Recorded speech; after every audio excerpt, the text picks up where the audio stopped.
All right, YouTube. 7 o'clock in the morning. Let's talk about foliar spray since we made that Bud Swell. So why foliar spray? Let's go take a walk. Probably a lot of you guys never done this, especially for figs. But what is foliar spray and why do you want to do foliar spray? Sometimes you get some stunted growth or abnormal growth.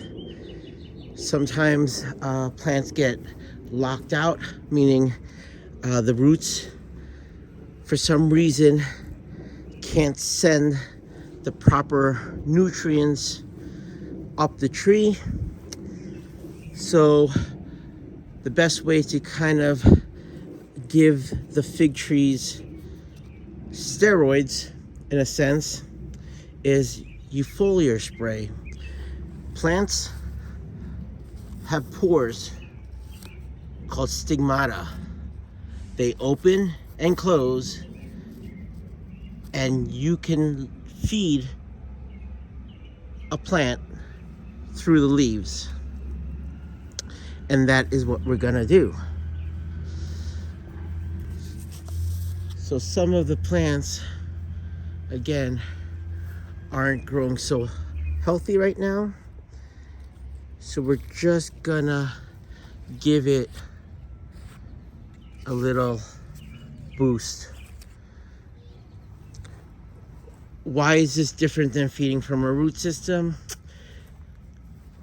In a foliar spray, you need to have the nutrients already dissolved, ready to go. The bacteria already has done the work on whatever amendments that you have in your teas or your brews. We are skipping the bacteria part of it, the microbe part of it, when we do a foliar spray. You can still foliar spray to add bacteria or microbes to a tree, but for this video we are not. You see this, guys? This is curled leaf. See all of these curled leaves? It is my cold weather here. It is freezing. Freezing. It's Friday, right before Memorial Day weekend, so I'm going on a trip. All right, so let's do this foliar spraying, and we'll talk more as I keep going here. So this is the Bud Swell that we made. If you haven't watched the video, here it is. All right, so we got the water, worm castings. And let me set it up in the camera.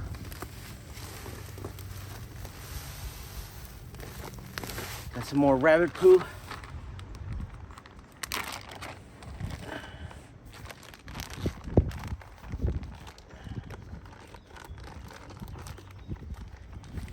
I'm not going to use the whole bag. Some bat guano and some bird guano.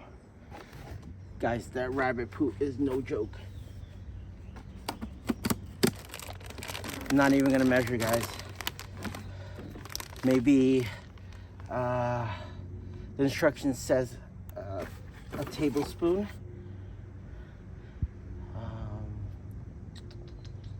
Yeah, 2 tablespoons per gallon of water, 5-gallon bucket. Sure. The reason why I don't care about really measuring this stuff is once I seep this, I'm going to also dilute it when I do the foliar spray. So you guys can see that in a later video.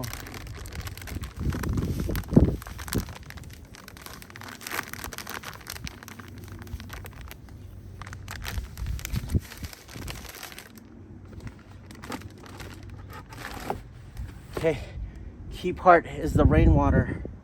Can't have chlorinated water, guys, which just gives us some good mix. cover on it, guys. Let it seep for 48 hours. This is the rabbit poo, the bird poo, bat poo, and then worm castings. What we want to do is we want to strain it. We got our compost tea bag here. We want to catch anything so it doesn't clog our sprayer. I should have probably used gloves, but yeah.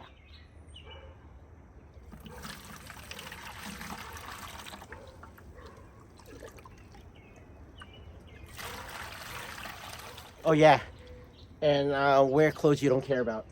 So 3-gallon pump spray, 5-gallon bucket here. I just want less than half. And then if you can see inside,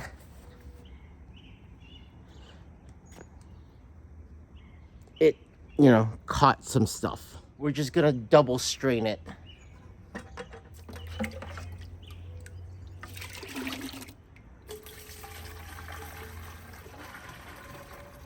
All right, we're gonna fill this container maybe a third of the way.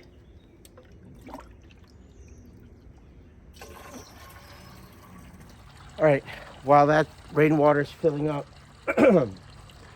you definitely want to do this in the morning, in the evening, dry.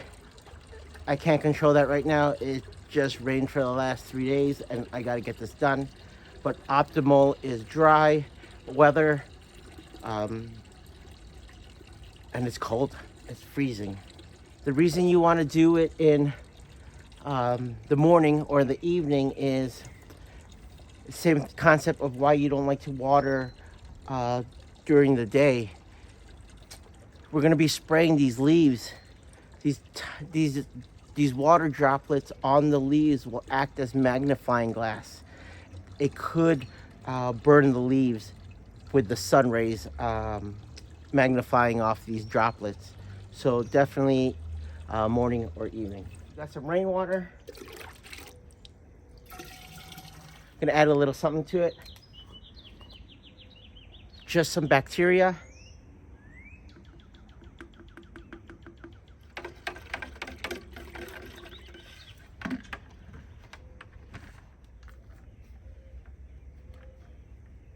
This other stuff here, guys, we're gonna save it and we're gonna make a compost tea out of it.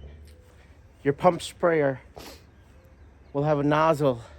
You can adjust it to a mist or a jet. We want the mist. What's really important, it's not a windy day. If it's a windy day, you will stink for weeks.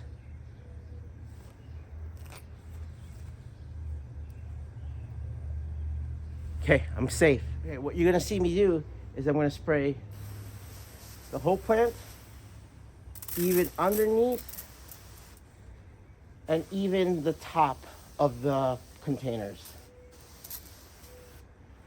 Just gonna go down the row.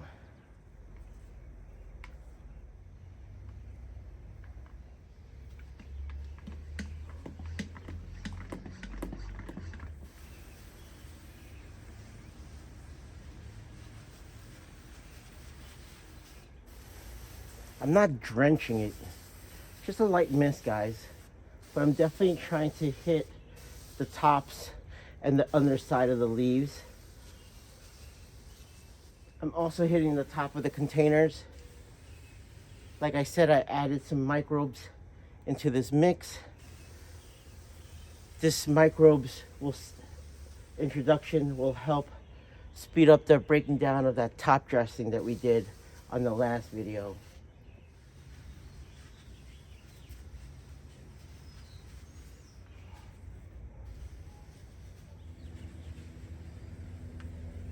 So the wind is kind of blowing this way, so that's why I'm going this way, guys. We don't want to smell like this all day long.